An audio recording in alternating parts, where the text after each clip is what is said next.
Hi friends, কেমন আছো তোমরা? আশা করি সব ভালো আছো, আমিও খুব ভালো আছি। তো অনেক দিন পর তোমাদের সামনে আমি শর্টস ভিডিও নিয়ে এলাম। তো এখন হয়তো ক্যামেরা আমার একটু ধুন্দা লাগছে, কারণ রোদ্দুরে আলো পড়ছিল। তো আমি আছি এখন আমার মেয়ের কলেজে আজকে প্যারেন্টস টিচার মিটিং ছিল, ওর জন্য আমরা এসেছিলাম।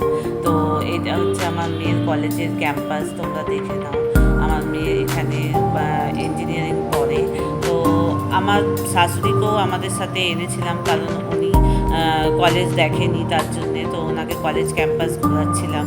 তো তোমাদের কেমন লাগে আমার ভিডিও? আমাদের লাইক করবে, শেয়ার করবে, বলবে, কমেন্টে জানাবে, তাহলে আমি সেই বুঝে ভিডিও করবো। কারণ আমি বেশি কিছু পারি না, আমি যেটুকু পারি সেটুকু করি। তো এখানে আমার মেয়ে কী করছিল, আমার শাশুড়িকে ফটো তুলে দিচ্ছিল, একটু কলেজে ফটো শ্যুট করলো। তারপর আমরা একটু ঘুরে ঘাড়ে বাড়ি চলে গেলাম। তো তোমাদের যদি আমার ভিডিও ভালো লাগে তো লাইক করবে, শেয়ার করবে। বাই।